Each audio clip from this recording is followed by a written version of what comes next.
orar por la palabra que hemos escuchado. Quiere el Señor concedernos la gracia para poder comprender y también para poder aplicar su palabra. Oremos. Amado Padre Celestial, tú nos concedes una vez más este tiempo delante de ti.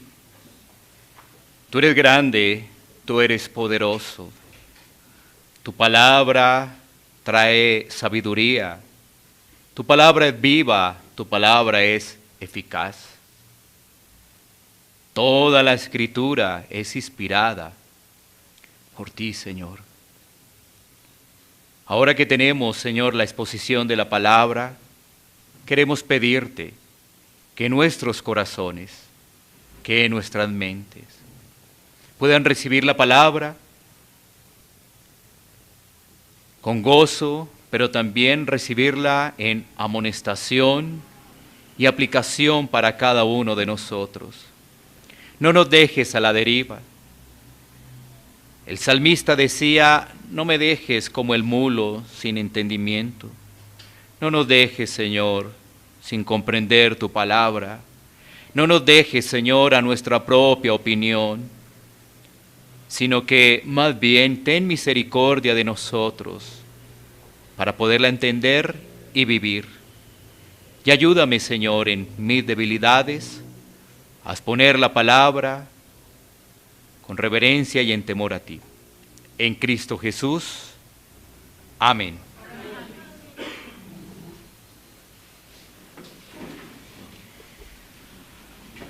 Muy bien, el Señor nos concede ahora iniciar el capítulo 15 de este precioso libro de Hechos.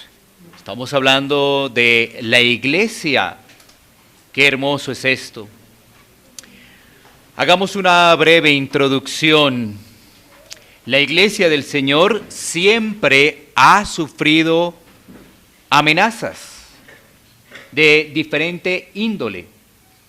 Por eso le hemos puesto a este mensaje las amenazas contra el Evangelio. Las amenazas contra el Evangelio. En este caso en específico que vamos a abordar en el capítulo 15, se va a concentrar una amenaza en el aspecto doctrinal. Sin embargo, Dios usa estas situaciones providenciales para el crecimiento y fortalecimiento de la iglesia. Por ejemplo, los líderes de la iglesia se han reunido a través de la historia para resolver temas doctrinales. Al principio se han reconocido 7 concilios, como decimos, en los primeros siglos. De ellos, de estos concilios, los más sobresalientes son el concilio de Nicea en el año 325 después de Cristo y también el concilio de Calcedonia en el año 451 después de Cristo. Sin embargo, estamos viendo en Hechos capítulo 15 que este concilio, el de Jerusalén, viene siendo el más relevante, el más importante de todos ellos. ¿Por qué? Porque es un punto en la historia donde se aborda una pregunta tan importante. ¿Qué debe hacer una persona para ser salva? ¿Qué debe hacer una persona para ser salva? Esa pregunta retumba a través de la historia. No solamente se abordó allí en Hechos, capítulo 15, sino a través de la historia ha seguido retumbando los oídos de miles de personas que se preguntan, ¿qué debo hacer para ser salvo? Hoy apenas tendremos una introducción a este capítulo número 15 con estos 5 versículos. pero en la medida que avancemos vamos a poder una vez más afirmar y dar respuesta a esta pregunta. Por el momento nos vamos a concentrar en las amenazas que tiene el Evangelio, las amenazas que tiene el Evangelio en estos primeros 5 versículos a manera de introducción donde podemos ver esas amenazas. Y antes de entrar de lleno con el texto, miremos un poco la cronología con respecto a Pablo y a su visita a Jerusalén.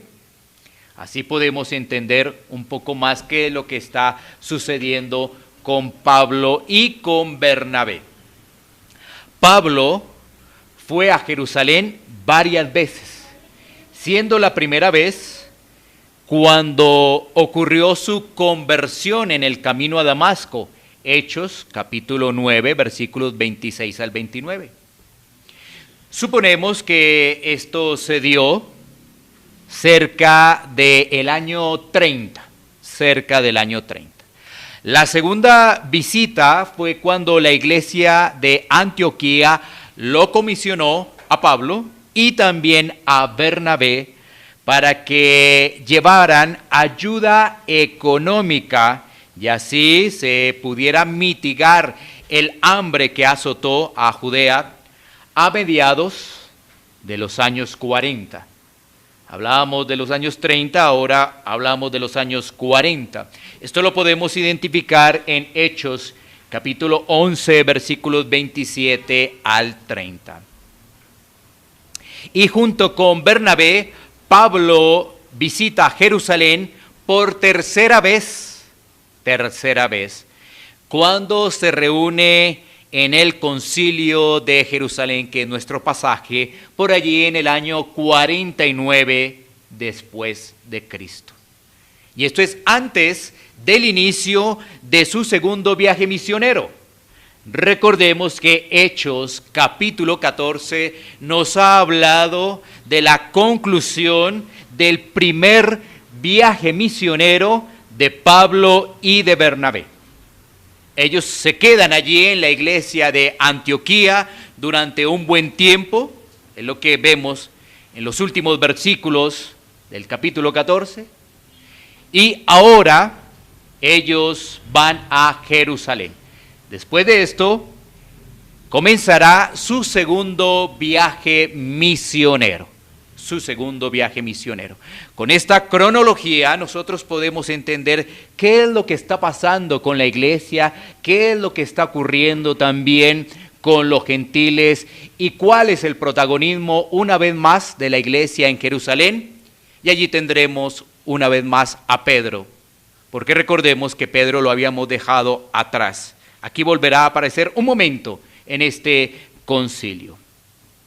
Bueno, entremos de lleno en nuestro texto para identificar la primer amenaza. Y esta es la falta de sujeción y las divisiones. La falta de sujeción y las divisiones es la primer amenaza contra el Evangelio. Leamos una vez más el versículo 1 de nuestro pasaje central. Entonces algunos que venían de Judea enseñaban a los hermanos, si no os circuncidáis conforme al rito de Moisés, no podéis ser salvos. El pasaje nos indica que algunos, posiblemente fariseos, no nos dice el texto. Por eso mencionamos posiblemente fariseos, ellos venían de Judea. ¿Cuál era el objetivo de estos personajes? ¿Quién los envió a estos personajes? ¿Y cuál era el objetivo de estos personajes? Es lo primero que podríamos preguntarnos al tener este versículo 1 al texto. ¿Quién los envió?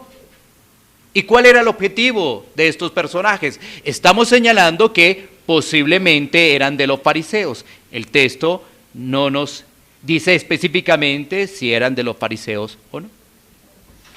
Bueno, entonces miramos que el objetivo de estos personajes era generar divisiones, contienda y llevarlos nuevamente a la ley. divisiones, contienda y llevarlos nuevamente a la ley, es decir, hacerlos retroceder. Pero miremos el contraste. ¿Cómo estaba obrando la iglesia en el primer siglo en el tema de sujeción y en el tema de orden? Porque aquí tenemos unos personajes que se salen de ese molde, se salen de esa estructura, de la sujeción y el orden de la iglesia.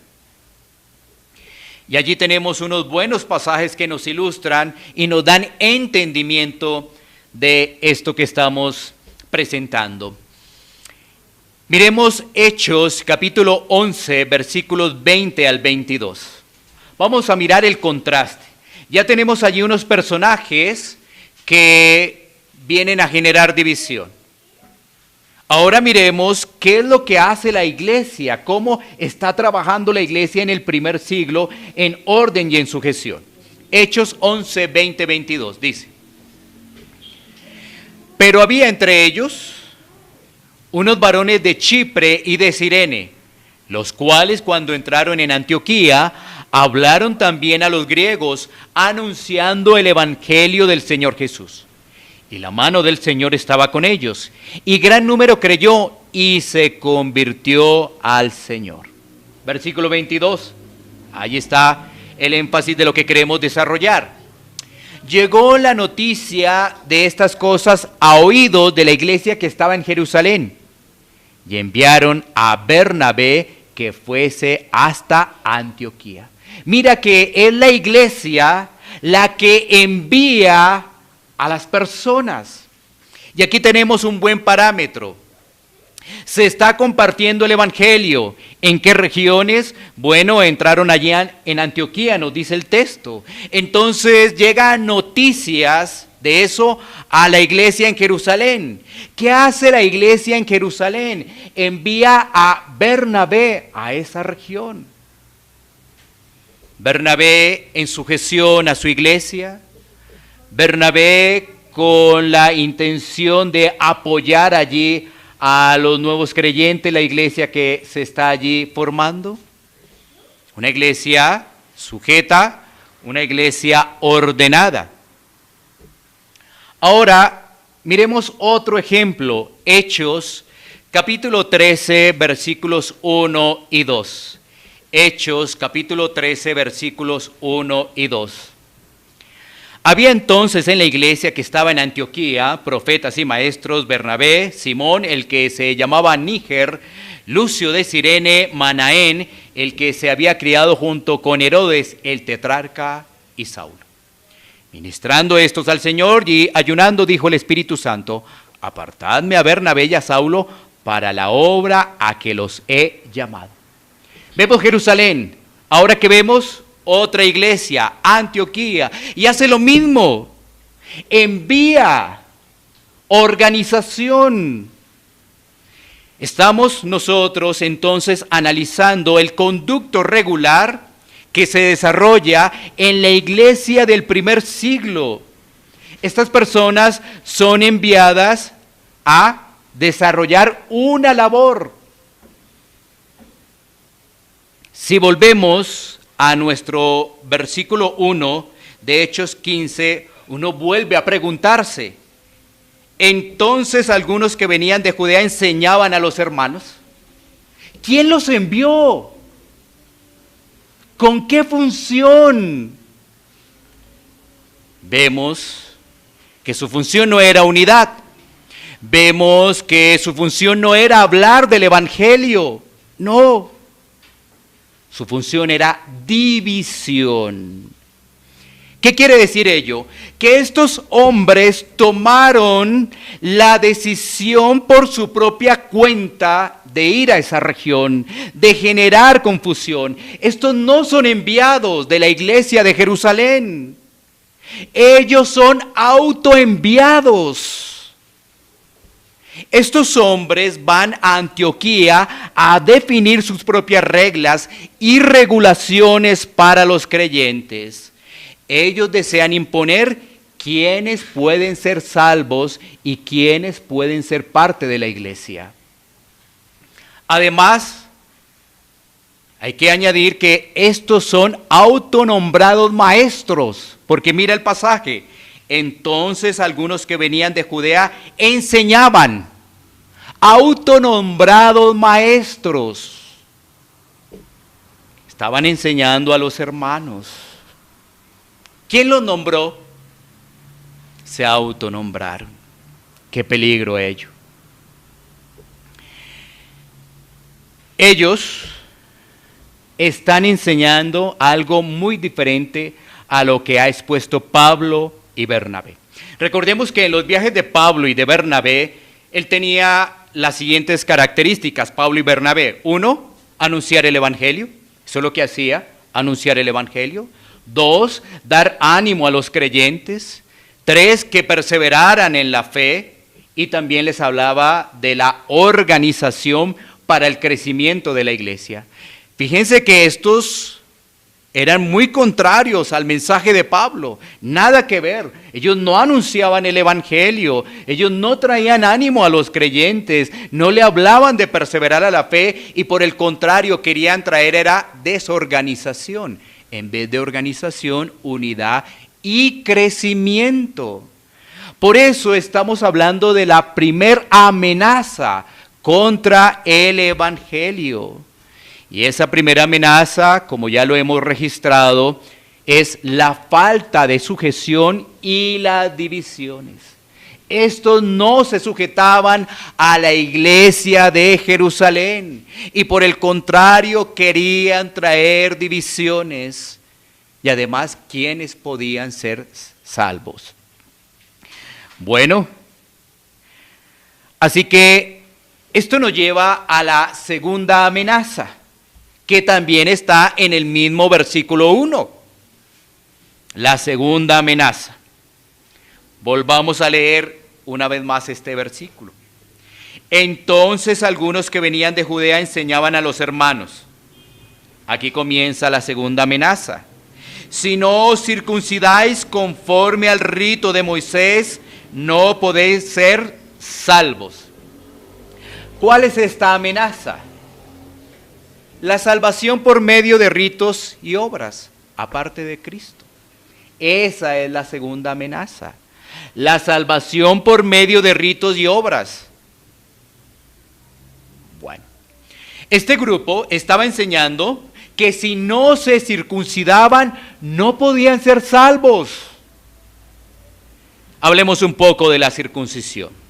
La circuncisión era para los judíos la ceremonia ritual que Dios había instituido con la descendencia física de Abraham, donde los vinculaba con la ley de Dios que iba a entregarles más adelante en el monte Sinaí.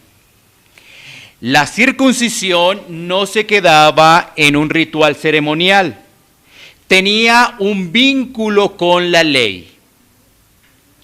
La implicación de esto era que las promesas hechas a Abraham de tierra, de protección, solo se podrían mantener en esa tierra si ellos guardaban perfectamente la ley.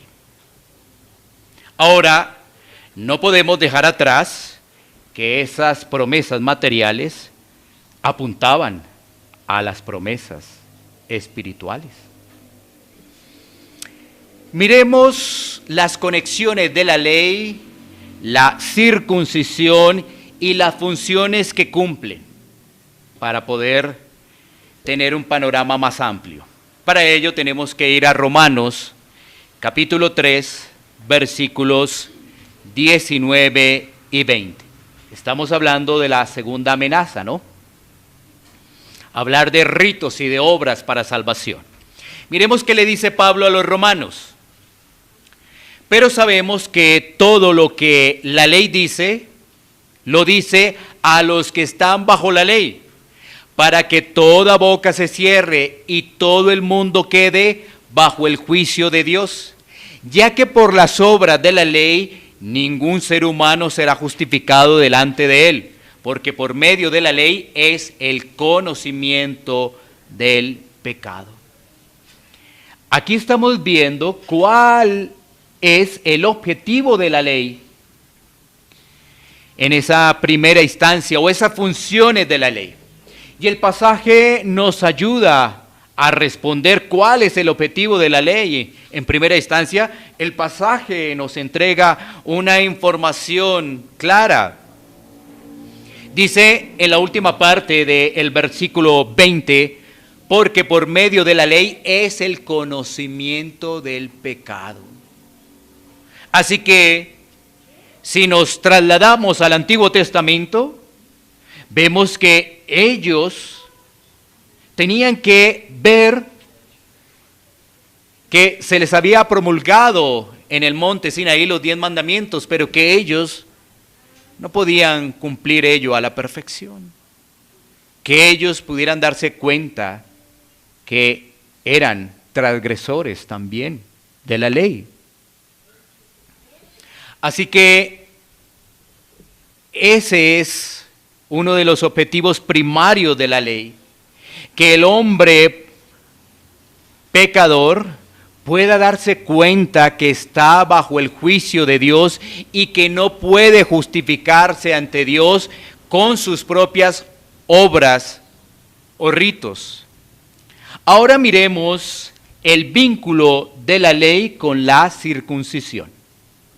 Ya vimos como el objetivo primario de la ley, darnos cuenta del pecado, darnos cuenta que estamos bajo el juicio de Dios.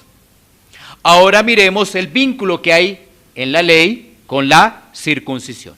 Para ello tenemos que ir a Gálatas capítulo 5, versículos 2 y 3. Gálatas capítulo 5, versículos 2 y 3. He aquí, yo Pablo digo que si os circuncidáis, de nada os aprovechará Cristo. Y otra vez testifico a todo hombre que se circuncida, que está obligado a guardar toda la ley. Aquí está la conexión entre la ley y la circuncisión. Es decir, judío, si tú te circuncidas, estás obligado a guardar toda la ley. Es decir, que si tú te circuncidas, de nada os aprovecha Cristo. Es lo que le está diciendo el apóstol Pablo a los Gálatas, que querían como retroceder. Cuando vemos un poco la carta de los Gálatas, vemos que querían como retroceder otra vez a la ley, pero ya tenían a Cristo. Pero otra vez la ley, pero Cristo. Si se desea tener a Cristo y también se observa el rito de la circuncisión, pues eso quiere decir que no se entiende el Evangelio. Y más bien se está obligado, según las normas judías, a guardar toda la ley sin excepción. Ahora, si se le añade algo a Cristo, eso ya no es evangelio. Algo como esto que estamos presentando, ya no es evangelio, ya no es el camino de salvación. Estas personas entienden la observancia de la ley desde un punto de vista judío. Estamos hablando de ese contexto, no cristiano, ahí está el problema. Ellos lo están entendiendo realmente sin Cristo, el tema de la ley. Y es que cambia la ley para el cristiano. Porque miremos una vez más, ¿cuál es el objetivo de la ley primario? Que nos demos cuenta que somos pecadores, pero que ahora que ha llegado la luz, que entendemos que Cristo nos ha salvado, la ley sigue teniendo objetivos, ya bajo otra perspectiva, ¿sí ves? Ya bajo otra dinámica, pero sigue teniendo objetivos, la ley para el creyente, claro que sí. Entonces, ¿ellos qué estaban observando? Solamente el rito judío. No podían ver a Cristo realmente con su plenitud. No lo podían hacer. Mientras que nosotros vemos la ley desde el punto de vista de Cristo. Ahí está la diferencia. Ellos estaban realmente en problemas porque tenían que cumplir toda la ley a perfección. Grandes problemas tenían ellos. Se desligaban realmente de Cristo. Pasemos ahora al versículo 2. Dice allí: como Pablo y Bernabé tuviesen una discusión y contienda no pequeña con ellos, se dispuso que subiesen Pablo y Bernabé a Jerusalén, y algunos otros de ellos a los apóstoles y a los ancianos para tratar esta cuestión. ¿Qué vemos allí? La iglesia en Antioquía envía nuevamente a Pablo y a Bernabé para que se trate a fondo esta situación que amenazaba la estabilidad de la iglesia. Esta actitud de la iglesia en Antioquía está plenamente en unidad con las Escrituras. Vemos ahí que se envía nuevamente para que se trate esta cuestión. Mira lo que nos dice la segunda carta del apóstol Pablo a Timoteo, capítulo 2, versículo 24. Dice así: porque el siervo del Señor no debe ser contencioso, sino amable para con todos, apto para enseñar, sufrido. Se había presentado, como lo dice allí el versículo 2, una discusión y contienda no pequeña. Y en medio de todo esto, lo que había que hacer era buscar que precisamente la unidad de la iglesia no se afectara. ¿Y a dónde se debía acudir en este caso? A la iglesia que estaba en Jerusalén. Una iglesia donde estaban los apóstoles y estaban los ancianos, que se debía tratar este asunto con mucho cuidado. Hechos 15:3. Ellos pues, habiendo sido encaminados por la iglesia, pasaron por Fenicia y Samaria, contando la conversión de los gentiles, y causaban gran gozo a todos los hermanos. ¿Qué quiere decir ello? Que estos delegados viajaban por tierra desde Antioquía a Jerusalén y de paso visitaron algunas iglesias en Fenicia, que es el moderno Líbano, y también Samaria. En cada iglesia, estos misioneros contaban las grandes cosas que Dios había hecho entre los gentiles y cómo la iglesia cristiana estaba avanzando por toda la región. Estos creyentes de Fenicia y también de Samaria no ponían ninguna objeción a esta verdad. Es más, ellos, la actitud era regocijarse. Tenían gozo de lo que estaba haciendo Dios por medio de estos misioneros. Se alegraban.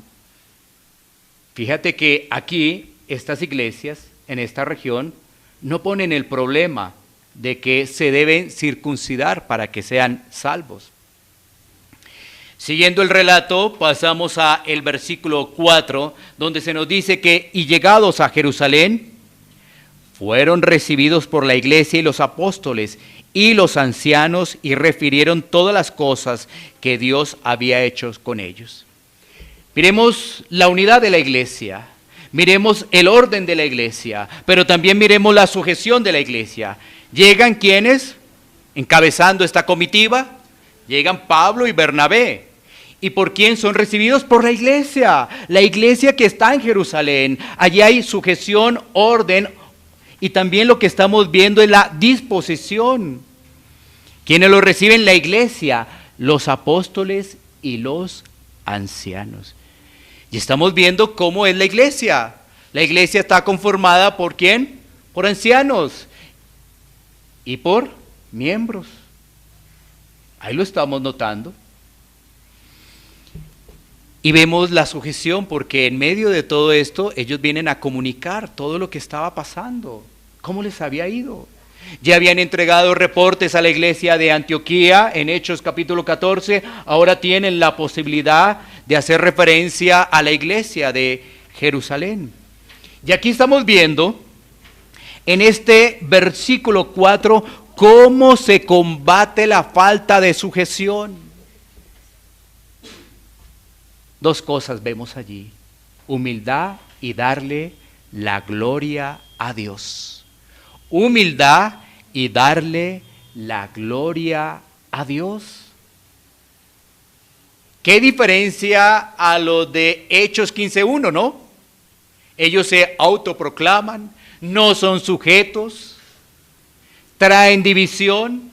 Ahora estamos viendo en el versículo 4 cómo los que vienen de Antioquía, de la iglesia de Antioquía, lo que dicen es: la gloria es para Dios. Ellos no se están adjudicando que gracias a sus viajes, gracias a su capacidad, ellos están llevando el evangelio en esas regiones. No, por el contrario, saben que si han avanzado es para la gloria de Dios. Y están muy dispuestos en humildad a poder compartir qué era lo que Dios estaba haciendo con ellos. Así que ahí es cuando el evangelio se puede palpar, está dando fruto en estos personajes, porque no es solamente de conocimiento, sino que vemos personas con humildad, con sujeción, dispuestas. Ellos están experimentando el fruto del evangelio y están experimentando la gracia de Dios. También estamos viendo en ese mismo versículo 4 cómo se combate la amenaza de división en la iglesia, y es convocándola para que se reúna de diferentes regiones para tratar el asunto en particular. Allí también se está combatiendo la división que se podría generar. Y esto nos llevaría a nuestra tercera amenaza. Ya hemos visto dos. La primera tiene que ver con la falta de sujeción y la generación de divisiones. La segunda tiene que ver con los ritos, ¿cierto? Y aparentemente obras para la salvación. Todo eso son amenazas para el evangelio. Y aquí tenemos la tercera, que es creer en el evangelio, pero vivir para la ley. Creer en el evangelio y vivir para la ley. Toca explicarlo un poco más, ¿no? Leamos el versículo.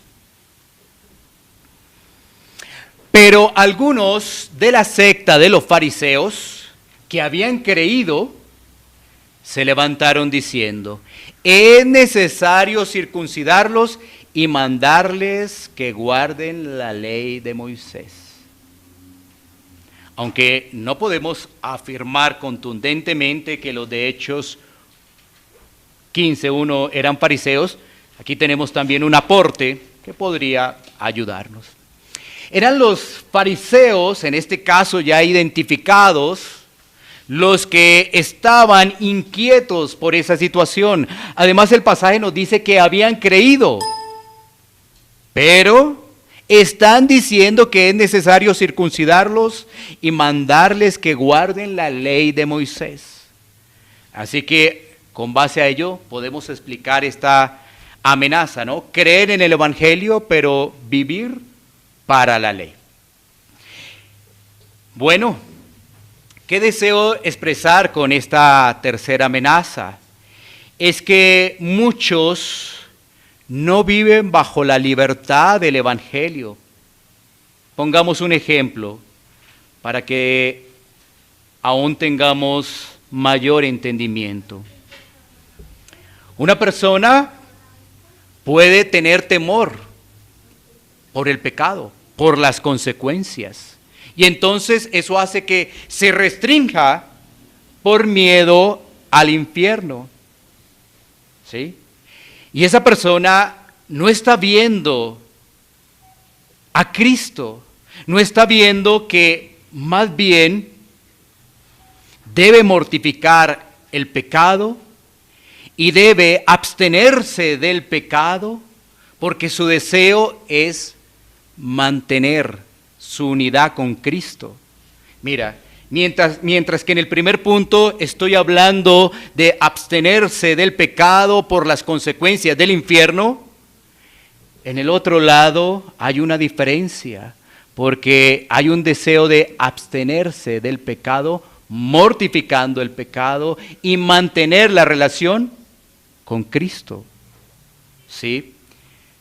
Esto nos lo ayuda también a explicar Gálatas capítulo 5, versículo 1.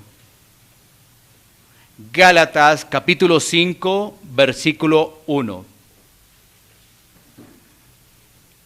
Estad pues firmes en la libertad con que Cristo nos hizo libres y no estéis otra vez sujetos al yugo de la esclavitud.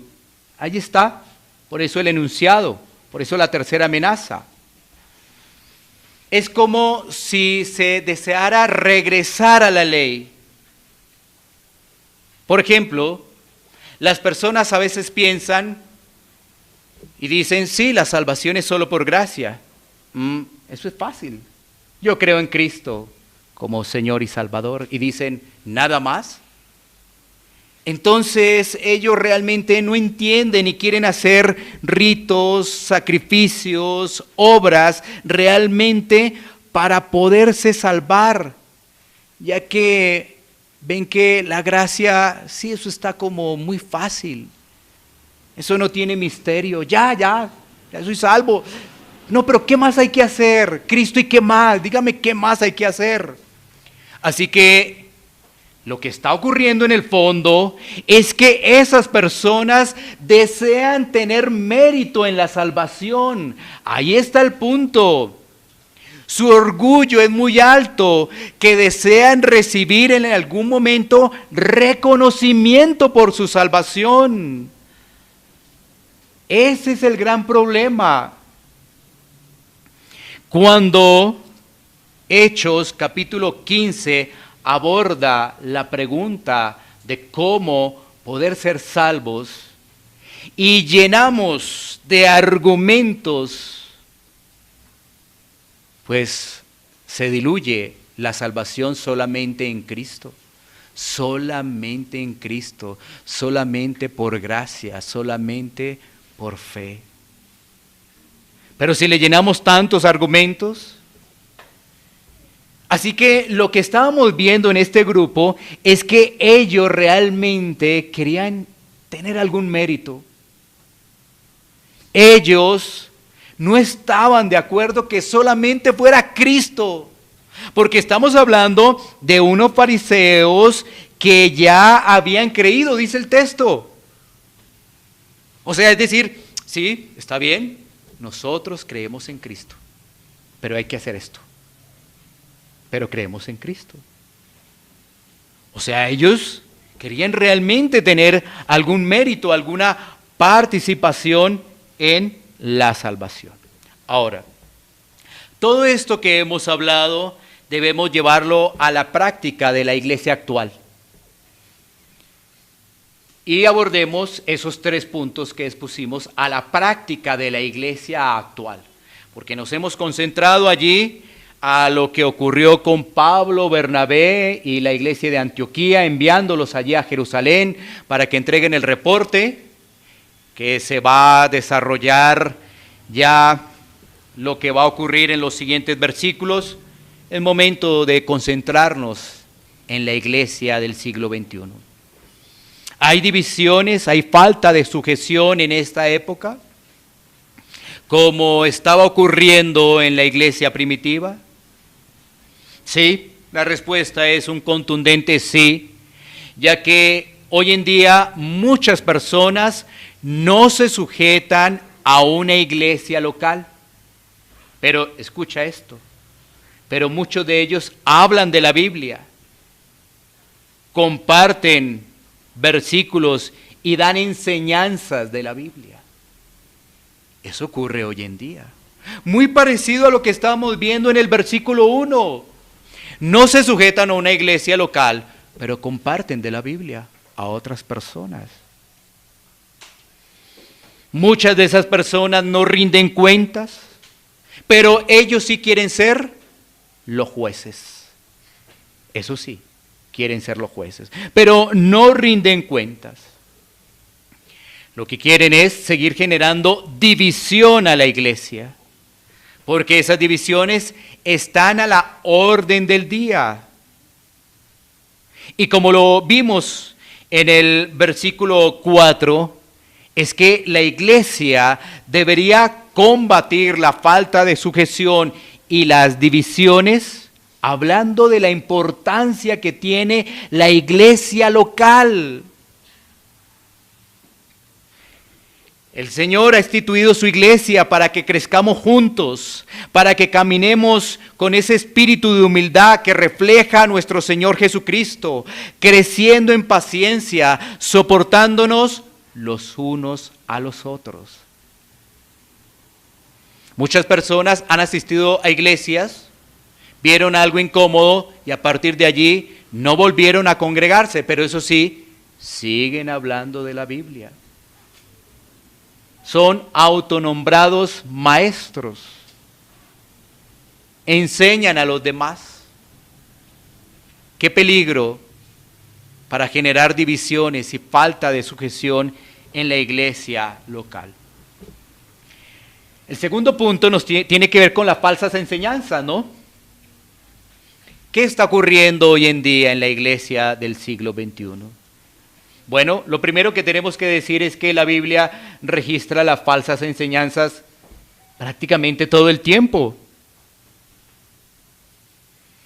Es algo, por ejemplo, que en Hechos capítulo 20, cuando lo abordemos, Pablo lo dice. Él menciona que después de su partida se levantarán lobos rapaces que no perdonarán al rebaño. ¿Sí? Así que las falsas enseñanzas siempre han estado. De hecho, en la introducción vimos que se presentaron varios concilios a través de la historia. Nombramos a 7 en primera instancia. Precisamente esos concilios, el de Nicea, el de Calcedonia, tenían que ver con la divinidad de Cristo. Tenían que ver precisamente con el Espíritu Santo, porque fácilmente llegaban otro tipo de enseñanzas. Y uno dice, ¿cómo la iglesia local debería combatir las falsas enseñanzas? ¿Cómo la iglesia local hace? Bueno, compartiendo el Evangelio, la verdad del Evangelio, expresando categóricamente que la salvación es únicamente en Cristo. Únicamente en Cristo. Así se combate esas falsas enseñanzas. Que el corazón orgulloso, que el corazón de este mundo quiera hacer otras cosas, bueno, eso es diferente. Pero ¿cómo combate la iglesia? Bueno, con la verdad del Evangelio. Así se combaten esas falsas enseñanzas. Tantas cosas que deambulan por las redes sociales y por diferentes naciones, que la única forma para combatir es enseñando el Evangelio. Una iglesia instruida en la palabra es una iglesia que va a estar firme en el Evangelio y va a estar enseñando la verdad de las Escrituras. Mucha gente se paran hoy en día a hablar de sueños, revelaciones, profecías que no hacen parte de las Escrituras, sino de su propia imaginación. Así como se dice, fábulas y cuentos, pero que aparentemente son agradables ante el oído. Por eso también se dice que algunos tendrán que comezón de oír. Porque es mejor oír lo otro. Es mejor que hablar del Evangelio. Pero para hablar del Evangelio siempre debemos recordar lo que vimos al principio, la ley, el pecado. ¿Sí? Y sobre el tercer punto, antes de llegar a las aplicaciones, este tercer punto ahora en la iglesia actual, vemos la mala interpretación de la gracia. Y entonces, ¿qué ocurre cuando no hay una claridad en la gracia, en ese regalo inmerecido? ¿Qué ocurre? Pues las vidas se relajan. ¿A qué? A la carne. Y el pecado empieza a ser fiesta. De otro lado, otros van al extremo y ya toman medidas legalistas que distorsionan el evangelio. Así es. Mientras que en primera instancia, cuando la gracia no es bien recibida, entonces hay una relajación en la vida de esa persona. Y empieza a tener una vez más prácticas pecaminosas que agradan a la carne. ¿Sí? Mira que la iglesia en Latinoamérica, y hablemos específicamente de Colombia, está generando un proceso. La llegada de las doctrinas de la gracia está empezando a circular por Colombia y aún por otros países de Latinoamérica. Pero, ¿qué ocurre? Como muchos venimos de otros contextos donde ya se rayaba en el legalismo, entonces llegamos a la gracia y todo está tranquilo. Relajemos todo. Ya no hagamos prácticas de disciplinas espirituales, ya no. Ya medios de gracia no, porque pues si ya efectivamente estamos en la gracia, pues relajemos todo y no hay ningún problema. Igual, salvo, siempre salvo. ¿Sí? Y entonces vemos que hay un malentendido y analizamos cómo en las otras iglesias las personas eran tan activas y llegan a las doctrinas de la gracia y ahora todo ha quedado tranquilo, no ha pasado nada, pero estamos en la gracia. ¿Sí? Pero fíjate que en medio de todo esto podemos correr el riesgo del otro extremo, el legalismo. Y el legalismo es distorsionar el evangelio. ¿Cómo podemos combatir esto? Es decir, una gracia relajadora que le da permiso al pecado que haga y deshaga. ¿Cómo podemos combatir entonces del otro lado entonces el legalismo? No, ahora, no, sí, de verdad. Uy, nos relajamos tanto y ahora volvamos otra vez a hacer lo que hacíamos antes. No. ¿Cómo se puede combatir esto? Que hace parte del ser humano, de la esencia del ser humano, porque el ser humano o quiere un lado o quiere el otro lado. Déjenme estar relajado o en el otro lado a ver qué tengo que hacer.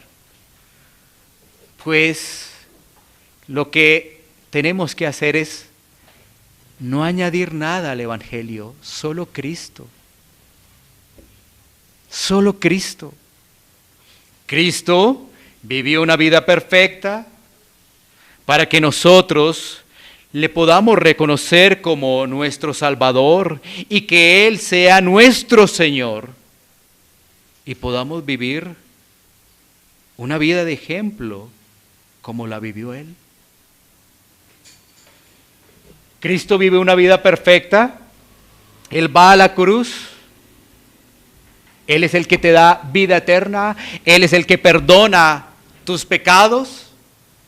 ¿Y ahora cómo vas a vivir? ¿Cómo vivías antes?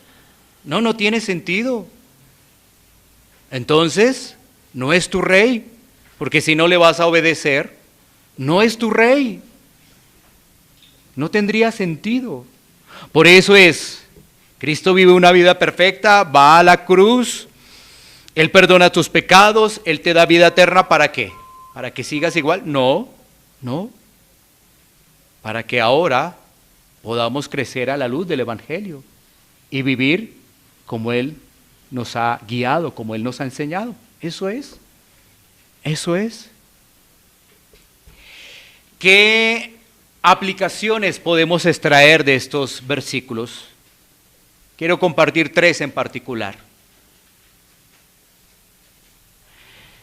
La primera es que debemos examinarnos si realmente hemos entendido el Evangelio o solo hemos entendido la repetición de palabras.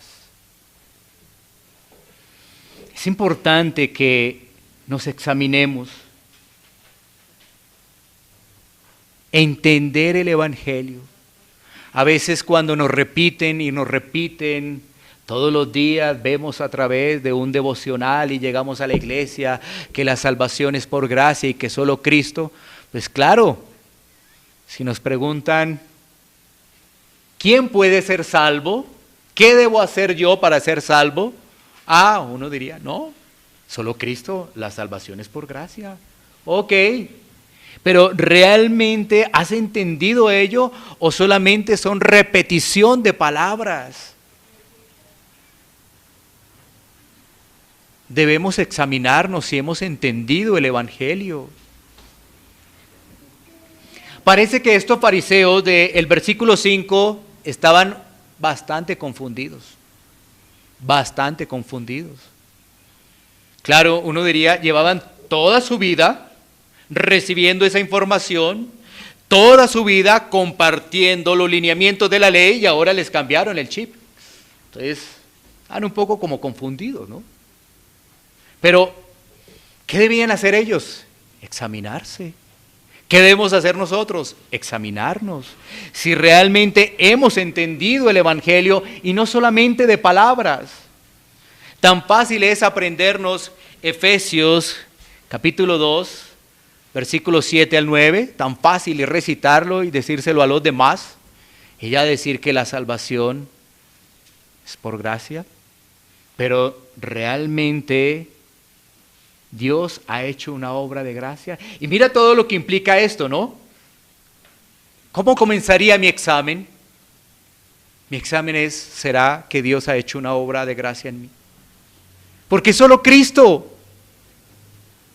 Es solo Cristo. Y mi examen debería comenzar así. Dios ha hecho una obra de gracia. No, ¿qué he hecho? No, yo ya creí en Cristo. No, ¿será que Dios ha hecho una obra de gracia en mí? Porque la salvación es por Cristo, no que nosotros tengamos que hacer algo. Es Cristo quien nos permite ver nuestra condición pecaminosa y nos permite mirarlo a Él. Pero la gente, si ves, dice, examino, entonces, ¿qué he hecho? Bueno, lo primero es, Dios ha hecho una obra de gracia en mi vida. Él ha tenido misericordia realmente conmigo. Entonces, examinarnos si realmente hemos entendido el Evangelio. Lo segundo es que debemos crecer en el Evangelio, crecer en el Evangelio, para evitar los engaños de las tinieblas y del mundo. Es que creciendo en el Evangelio vamos a tener claridad de tantas cosas que aparecen. Lo que mencionaba anteriormente, sueños, revelaciones, personas que se paran al frente y entonces seducen a los demás diciendo, mire, es que tuve un sueño, soñé con el infierno y aquí quiero compartirles toda la historia de mi sueño y en el infierno tal y tal cosa y ahí los tienen, 1, 2 horas, 3 horas. Tenemos que perseverar en la doctrina. Eso nos dará cada vez un mejor panorama para nuestra santificación. La doctrina es fundamental. Ya hablábamos hace 8 días. No podemos dejar atrás la doctrina. Tenemos que seguir siendo instruidos en la palabra de Dios. Y eso nos va a traer ¿qué? Crecimiento en el Evangelio para evitar esos engaños. Ya vemos que la iglesia hasta Hechos 15 ha tenido precisamente las maquinaciones de Satanás que ha utilizado a hombres de corazones duros para traer divisiones, para traer engaños y aún para buscar la muerte de aquellos que estaban proclamando el Evangelio. Y uno dice, no, eso es para la iglesia del primer siglo. Uno dice, ¿y qué de ahora del poder de las tinieblas? Entre comillas, el poder de las tinieblas. Ah, ¿no? ¿Cómo nosotros, creciendo en el Evangelio, podríamos enfrentar la ideología de género? Debemos crecer en el Evangelio para poder enfrentar esas perversidades de Satanás. Pero la única forma es crecer en el Evangelio. De lo contrario, estamos obrando en nuestras propias fuerzas. Y finalmente, confrontarnos cada uno de nosotros con el legalista que llevamos por dentro. Confrontar ese legalista. Esto es una realidad. Cada uno de nosotros a veces queremos girar para ese paso, el legalismo. Y eso se nos da por el remanente de pecado que hay, que ha quedado, ese residuo de pecado, que a veces nos quiere controlar, nos quiere manipular y nos quiere llevar una vez más a hacer otras cosas diferentes a las cuales Dios ha instituido en su palabra.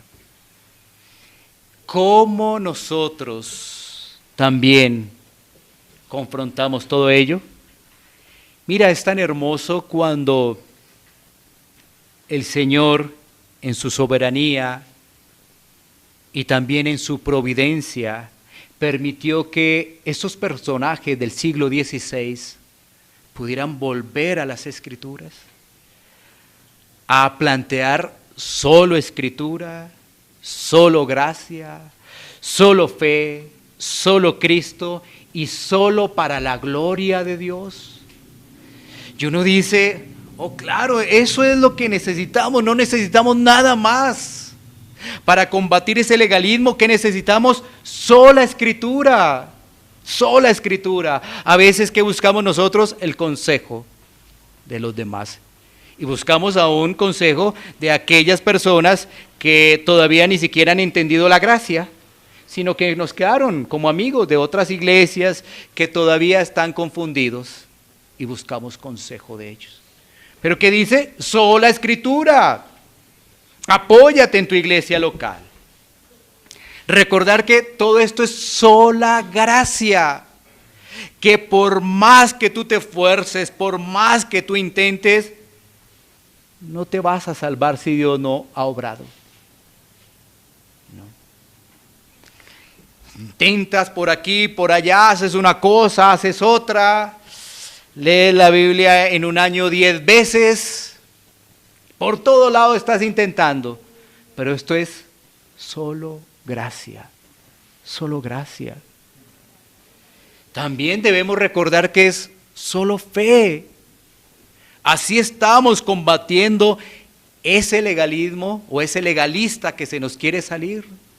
Solo fe. Solo Cristo. Solo Cristo. En medio de pruebas, en medio de luchas, ¿quién nos lleva? El Señor Cristo. ¿Quién nos está enseñando? La vida de Cristo. ¿A quién podemos mirar? Solo Cristo. Puesta la mirada en el autor y consumador de la fe. Solo Cristo. ¿Necesitamos algo más? La respuesta de las Escrituras es no, no necesitamos nada más.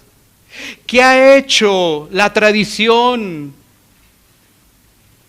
¿Qué han hecho los hombres? Agregarle a la obra de Cristo. Entonces vemos el panorama de los romanos y entonces un poco de ritos, de tradiciones que se le agregan a Cristo. Ahora ellos dicen Cristo, pero tienen otro listado. participa de estos y estos sacramentos, entonces, ¿sí? Haz esto al otro. Y a la final los confunden porque piensan que todos son salvos, pero después ellos dicen, no, es que hay un purgatorio. Qué confusión tan tremenda, porque tú los escuchas y dices, no, todos somos. ¿Ya te bautizaste? Sí, todos somos del mismo grupo, no hay ningún problema. Y está el bebé, bautízalo rápido y todos somos salvos. Pero después te salen con esa información,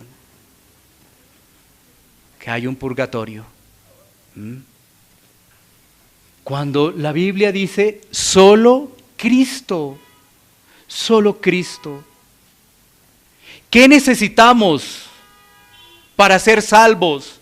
La pregunta que se plantea allí en el versículo 1 y que se va a desarrollar en el Concilio de Jerusalén. ¿Qué se necesita?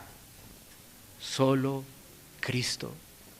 Pero tú y yo deberíamos entender que eso solo es potestad de Dios.